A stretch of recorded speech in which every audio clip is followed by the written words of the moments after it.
Halo kaum intelektual sekalian, wow, gila, luar biasa.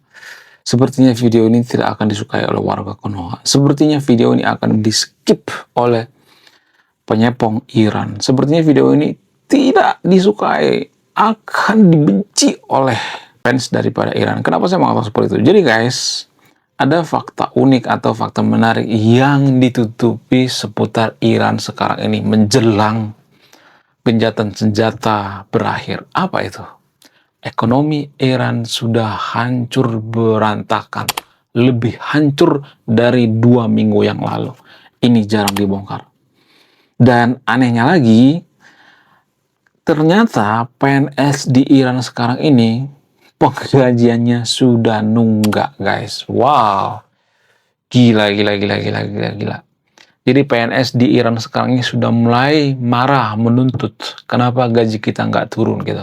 Apa alasannya? Apakah karena Amerika mengembargo Iran? Apakah karena Amerika memblokade Selat Hormuz? Apakah ini berpengaruh atau tidak? Kemudian selain itu, apalagi yang mempengaruhi kehancuran daripada ekonomi Iran ini? Jadi, waktu 2 minggu yang lalu, Iran itu kan masih bisa menjual minyak dari pasar gelap. Tapi sekarang ini benar-benar diputus oleh Amerika. Benar-benar disikal semuanya, diratakan semuanya. Jadi Amerika itu menjepit Iran dari sudut pandang ekonomi. Dan ini jarang dibongkar. Nah, yang jadi pertanyaan, apakah Iran akan menyerah gitu? Bagaimana fakta yang sebenarnya? Namun sekarang ini kalau saya perhatikan, Iran itu masih keras kepala. Mereka sok-sokan nggak mau negosiasi dengan Amerika. Di Konoha, Iran itu menang, guys. Menang telak. Saya nggak tahu datanya dari mana, sumbernya dari mana. Pokoknya warga Konoha itu mengatakan bahwa Iran itu menang telak. Kenapa? Karena Iran itu sangat diberkati oleh Tuhan, diberkati oleh Allah. Nggak mungkin tentara Allah itu kalah. Itu dari sudut pandang warga Konoha. Namun mereka tidak tahu bahwa ekonomi Iran itu sudah hancur berantakan. Kemudian tidak hanya itu ya, orang-orang di Iran juga sekarang sudah mulai mengungsi gitu ya, pergi dari Iran. Kenapa? Karena menghindari yang namanya masalah ekonomi, yang fasilitas-fasilitas umum banyak yang hancur, ya jembatan banyak yang hancur dan sebagainya. Tapi ditutupi gitu. Supaya apa? Supaya Iran terlihat baik-baik aja. Bahkan warga Iran dilarang untuk memvideo kalau ada kejadian-kejadian yang merugikan Iran. Bahkan internet masih dimatikan di Iran. Wow. Gila. Nah, yang jadi pertanyaan, apa strategi lain daripada Amerika mencekik Iran? Bagaimana strategi Amerika menghancurkan ekonomi Iran? Jadi ada satu fakta yang jarang dibongkar. Kalau saya bongkar ini, maka akan banyak orang Konoha yang kejang-kejang kelonjotan berjamaah. Tidak hanya kejang-kejang kelonjotan berjamaah, tapi akan terkencing-kencing atau terberak-berak atau mencret-mencret mendengarkan informasi ini. Jangan skip ya guys. Pada faktanya ternyata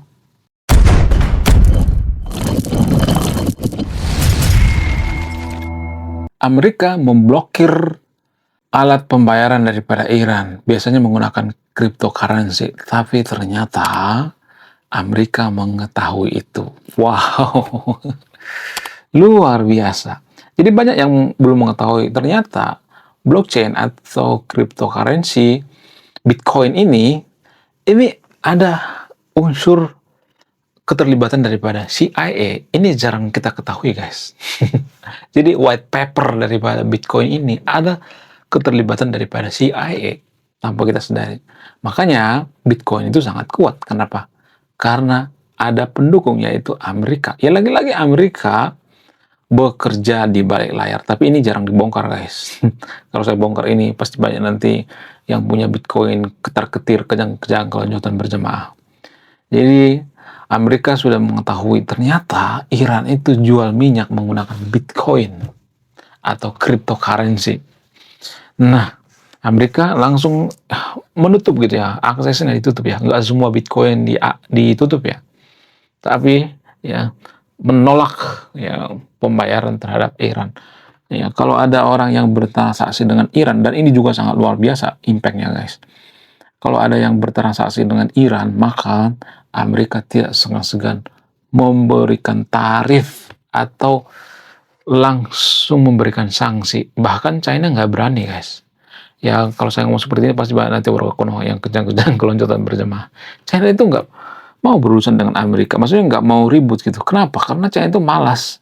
Negara yang paling malas perang di dunia itu adalah China.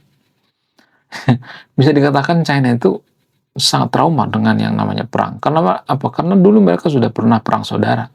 Jadi rata-rata negara maju itu, ini jarang dibongkar, guys, ya. Kalau saya bongkar ini, pasti banyak nanti warga Konoha kejang-kejang keloncotan berjamaah. Ternyata rata-rata negara maju itu dulu mereka perang saudara. China pernah perang saudara, Jepang pernah perang saudara, kemudian Inggris pernah perang saudara, ya, antara Viking, ya, Scotland dengan Inggris juga, itu Inggris Raya. Kemudian Amerika juga pernah perang saudara. Jadi kalau kita lihat dari sudut pandang yang berbeda, ternyata perang saudara itu ada untungnya juga gitu ya. Apa itu untungnya? Untungnya kita semakin dewasa, semakin menghindari yang namanya perang. China juga seperti itu. Antar dinasti di China itu perang-perangan, ribut terus gitu. Sehingga apa? Sehingga mereka berpikir kayak nggak ada untungnya deh ya. Kita ribut-ribut ya. Sehingga apa? Sehingga China itu malas banget perang dengan Amerika, malas banget. Lebih baik mereka dagang gitu, gimana cara investasi, itu di pikiran daripada China. Amerika itu kalau menekan suatu negara itu, menginvasi suatu negara itu menggunakan militer, sementara China itu menggunakan ekonomi. Ya, menggunakan pendekatan dua hal yang berbeda. China itu lebih soft dia, tapi itu lebih berbahaya, guys, karena nggak kelihatan gitu. Makanya ada jebakan utang Cina. Mudah-mudahan Konoha kita nggak terjebak ya. Mudah-mudahan pejabat kita jangan terjebak ya. Jadi itu yang memberatkan ekonomi daripada Iran. Dulu pemerintah Iran berpikir, Amerika nggak bakal tahu. Ya, tahu, kenapa enggak ya kan, orang CIA terlibat kok dalam pembuatan Bitcoin. Gimana? Nggak tahu ya kan. Tapi di Konoha, Iran itu menang, guys. Ya, Iran itu luar biasa. Iran itu nggak bisa kalah. Pokoknya harus menang ya. Nggak jadi masalah kalau itu bikin Anda bahagia, nggak jadi masalah. Ya, saya juga mensupport ya. Saya juga mensupport Iran itu menang kalau itu bikin warga Konoha ya bahagia, terutama generasi boomers. Generasi boomers itu paling susah dibilangin.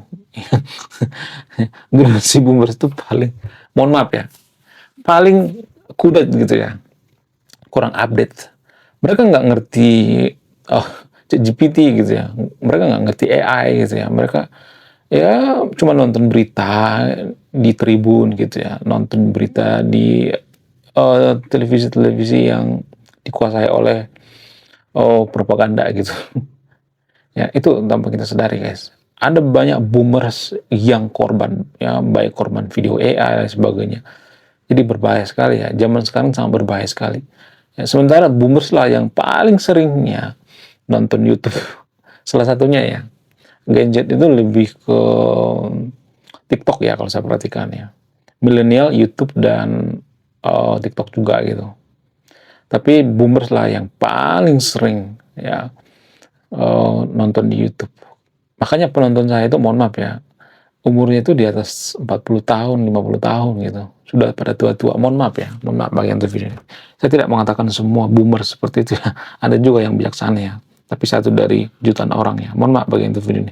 Tapi ya tolonglah bapak-bapak, ibu-ibu yang nonton video ini ya, cari informasi dari AI bisa kok gitu ya. Siapa yang menang, siapa yang kalah. Ya, saya tahu AI itu juga sekarang kan nggak enakan ya. Jadi kalau saya nyari informasi di ChatGPT itu atau di AI itu, aplikasi AI, saya selalu mau nyatakan jujur. Artinya gini, kalau saya nyari informasi itu harus saya tuliskan di bawah itu berdasarkan ilmiah, berdasarkan data, atau jujur gitu. Kalau nggak ditutupi ya. Karena nggak enakan. Ya, ChatGPT juga seperti itu, guys ya. Mereka nggak enakan sebenarnya. Mereka nggak enakan mengatakan bahwa Iran itu kalah. Kalau langsung dijudge bahwa Iran itu kalah, maka ya kan ada yang marah-marah kan sama ChatGPT. Oh, ChatGPT nggak netral ya. Oh, kamu nggak netral. Saya juga sering kata-katain nggak netral. Kenapa? Karena saya mengatakan Iran kalah. Dari dulu, dari waktu pertama kali perang ya, tahun 2025 apa 2024 itu ya. Pertama kali perang Israel versus Iran. Saya sudah pernah mengatakan, Iran itu nggak bakal, never ya. Cek video saya sebelumnya. Tahun lalu kalau nggak salah itu ya. Saya mengatakan Iran itu nggak mungkin kalah melawan Israel. Nggak mungkin. Bukan karena Israel itu bangsa pilihan Tuhan ya. Sah saja kalau misalnya ada yang percaya bahwa oh, Israel itu bangsa pilihan Tuhan. Sah saja. Itu dari sudut pandang agama. Kita nggak boleh protes itu ya. Tapi saya melihat dari sudut pandang yang paling ilmiah. Apa itu? Karena Israel itu sangat-sangat berpikir kritis ya. Sangat-sangat inovatif gitu ya. Jadi bagi mereka, bagi orang Yahudi itu, ya orang Israel itu, kebodohan itu adalah dosa terbesar sepanjang masa. Jadi kalau di Israel itu kita berdosa, kita bodoh, kita tuh dianggap berdosa besar gitu. Sehingga mereka menganggap bahwa kebodohan itu adalah tabu. Sehingga mereka membaca buku, belajar terus gitu ya, mengasah otak gitu ya. Mereka nggak mau berleha-leha. Sehingga apa? Sehingga mereka menang di teknologi. Mereka menciptakan teknologi, mereka bisa menyadap CCTV Iran, ya mereka bisa menghancurkan ekonomi daripada Iran. Hacker-hackers mereka sangat luar biasa, ya kenapa? Karena SDM, ya lagi-lagi SDM. SDM lah yang menentukan kemajuan suatu bangsa. SDM dan tata kelola pemerintah. Tata kelola pemerintah di zaman Netanyahu lumayan lah ya, daripada Konoha. Konoha sibuk korupsi, sementara Netanyahu sibuk gimana caranya membahagiakan rakyatnya, gimana caranya mensejahterakan rakyatnya, gimana caranya supaya rakyatnya itu aman. Itu di pikiran daripada Netanyahu. Benci-bencinya kita dengan Netanyahu. Netanyahu itu tidak pernah yang namanya mengkhianati rakyatnya. Tidak pernah memperkaya dirinya sendiri. Kalau misalnya ada mengatakan, oh dia sekarang lagi kasus korupsi, itu kasus bukan korupsi, itu hadiah gitu ya dari Amerika. Ada seorang pengusaha dari Amerika memberikan hadiah terhadap Netanyahu. Itu bukan dia yang minta, tapi hadiah, namanya hadiah ya kan. Pejabat Konoha kan banyak juga yang menerima hadiah kan. Jangan munafik deh ya, ada banyak tuh ya. Ada yang menerima hadiah ani-ani, ada yang menerima hadiah wanita cantik, pokoknya macam-macam, banyak banget godaan guys. Jadi dalam dunia pemerintahan Konoha itu banyak banget godaan. Jadi kalau Anda yang nggak siap dengan godaan, jangan masuk ke pemerintahan. Akan merusak gitu ya. Kenapa saya nggak masuk ke pemerintahan? Karena saya juga mungkin ya, saya nggak tahan dengan godaan gitu. Duit di depan mata. Kita yang bagi anggaran, duit triliunan, duit miliaran, ya kita lihat tiap hari. Ya, apakah kita sabar atau tidak? Itu yang jadi pertanyaan. Nah, bagaimana dengan ekonomi Iran? Apakah akan lumpuh beberapa minggu lagi? Ya itu rencana daripada Amerika. Bagaimana dengan Selat Hormuz? Apakah Amerika akan membuka kembali? Ya, itu pasti dipaksa guys ya. Karena Amerika kalau seperti yang sekarang ini santai-santai aja di Selat Hormuz gitu ya.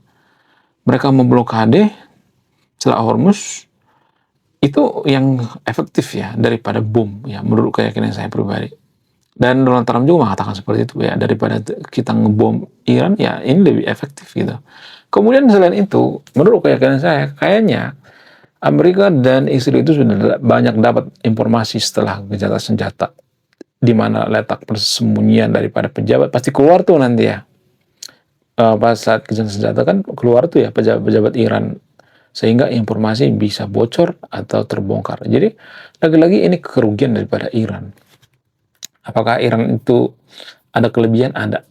Mereka survive, bertahan. Menurut sudut pandang warga Konoha. Tapi kalau perang itu cuma survive, bertahan doang, itu bukan menang itu namanya. Itu namanya ketakutan gitu ya, nggak punya modal. Ya. Perang modal nyawa doang, ya kalah dong ya. Modal ngotot doang gitu ya. Iran kan ngotot ya. Yang ada apa? Yang ada masyarakatnya jadi terdampak kan. Kasihan masyarakatnya. Menurut kalian gimana? Coba tulis kolom komentar ya. Kemudian bagaimana dengan IRGC? Kenapa IRGC itu nggak menyerahkan diri gitu? Kenapa nggak ngaku kalah gitu? Apa alasannya? Ya kalau IRGC itu menyerahkan diri, maka mereka akan diadili. Ya tetap ujung-ujungnya dibunuh juga gitu. Makanya IRGC itu nggak mau menyerah. Ujung-ujungnya mereka juga akan dieksekusi oleh Amerika dan Israel gitu. Itu namanya kejahatan perang. Jadi siapa yang menang itu yang terlihat jadi pahlawan. Saya tidak membela Amerika di sini ya, saya tidak membela Israel ya. Sama halnya dengan Perang Dunia Kedua.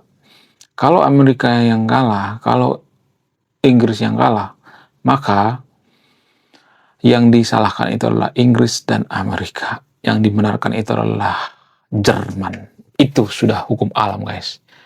Yang menang biasanya yang akan dipuja-puja seperti tidak punya salah. Lalu bagaimana dengan Iran? Ya salah sendiri ya kan, kenapa ngajak perang tapi tanpa modal gitu ya, tanpa teknologi gitu, cuman modal keluar-keluar doang. Itu kan kesalahan sendiri ya kan, EGP gitu ya. Emang gua pikirin gitu.